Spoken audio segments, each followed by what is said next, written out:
अस्सलाम वालेकुम, आदाब। आज 27 अप्रैल को होने वाले अहम तारीख़ी वाक़यात पर नज़र डालते हैं और साथ ही साथ जानते हैं आज इस दुनिया में आने वाले या इस दुनिया से गुजर जाने वाली अहम शख्सियात की शॉर्ट बायोग्राफी। 27 अप्रैल 1064 यानी 1064 को सुल्तान अलप अरसलान सल्जूक़ी हुक्मरान की हैसियत से तख्त नशीन हुए।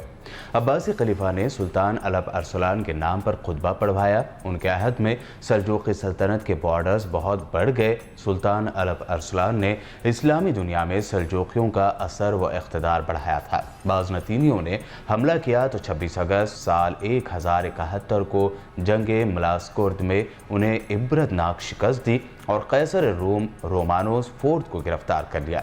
कैसर रूम ने रिहाई के लिए न सिर्फ तावान जंग और खिराज दिया बल्कि अपनी बेटी सुल्तान के बेटे से ब्याह दी और आर्मीनिया और जॉर्जिया के इलाके भी अलप अरसलान को दे दिए।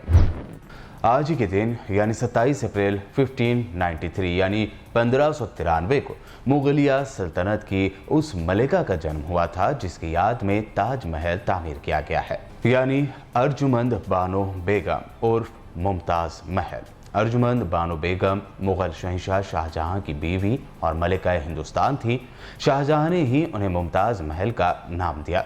मुग़लिया सल्तनत की बाइख्तिदार या ताकतवर तरीन मलिका नूरजहां के बाद मुमताज़ महल को ही सबसे ताकतवर मलिका तस्लीम किया गया। शाहजहां ने मुमताज़ महल की ही याद में ताज महल तामीर करवाया था। हिंदी सिनेमा की सबसे बुजुर्ग एक्ट्रेस के तौर पर पहचानी जाने वाली ज़हरा सहगल सहारनपुर के एक बड़े ज़मींदार घराने में 27 अप्रैल सन 1912 को पैदा हुई। इस घराने का ताल्लुक रोहिला पठान नस्ल से था। ज़हरा सहगल ने अपने फिल्मी करियर का आगाज़ बतौर डांसर साथी फनकार उदय नाथ शंकर के हमरा 1935 में किया था। 14 अगस्त 1942 में उदय शंकर, जो साइंसदान, पेंटर, एक्टर और डांसर भी थे, उनसे ज़हरा सहगल ने शादी की। ज़हरा सहगल बॉलीवुड फिल्मों में काम करने के अलावा कई अंग्रेज़ी ज़बान में बनने वाली फिल्मों में भी एक्टिंग कर चुकी थी। टेलीविज़न की कई कामयाब सीरियल्स भी उनके क्रेडिट पर हैं। ज़हरा सहगल की खुश मिजाजी बहुत मशहूर थी। लतीफ़े सुनाना, कह लगाना, खूबसूरत बातें करना और पुरानी बातों को दास्तानी रंग में पेश करने का फ़न शायद बहुत कम लोगों को आता हो।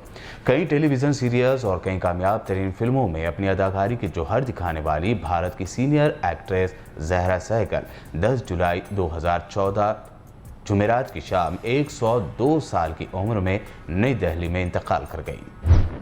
27 अप्रैल 1940 में नाजियों ने पोलैंड के ओसोवी सेम में हिरासती कैंप की तामीर शुरू की।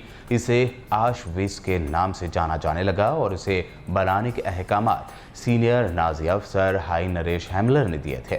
आशविट्ज़ के दरवाजे पर आर्बाइट माखट फ्राई लिखा गया था, जिसका मतलब है मेहनत आज़ाद करती है। आशविट्ज़ में 3 बड़े कैंप थे जिनमें 5 क्रिमेशन सेंटर थे। इन हिरासती कैंप में करीब 11 लाख कैदियों को मारा गया, लेकिन कुछ अंदाजे के मुताबिक मारे गए लोगों की तादाद 20 लाख हो सकती है। इनमें से ज़्यादातर कैदी यहूदी थे। ज़्यादातर कैदियों को साइक्लोन बी नाम की जहरीली गैस से खास कमरों में मारा गया, लेकिन कई कैदी भूख और सख्त मजदूरी की वजह से अपनी जान खो बैठे।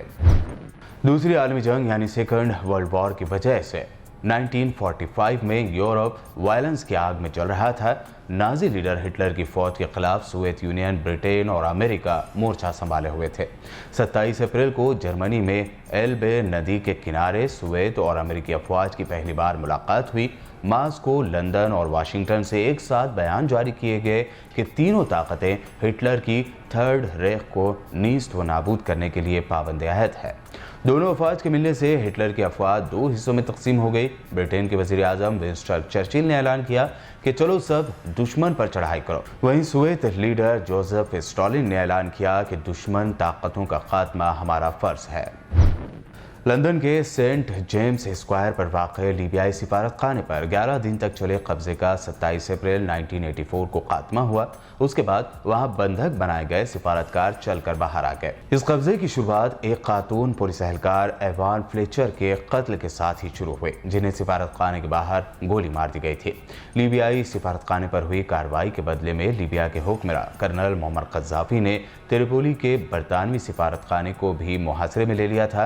जब लंदन से लीबियाई सिफारतकार रिहा किए गए तभी त्रिपोली से भी बरतानवी सिफारतकार रिहा हुए थे। दोनों ममालिक ने एक दूसरे के सिफारतकारों को निकाल दिया और आपस में सिफारती ताल्लुकात भी तोड़ लिए। ये वीडियो आपको कैसा लगा कमेंट करके ज़रूर बताइए और हमारे चैनल को सब्सक्राइब और शेयर भी ज़रूर करें। देखते रहिए BBN चैनल।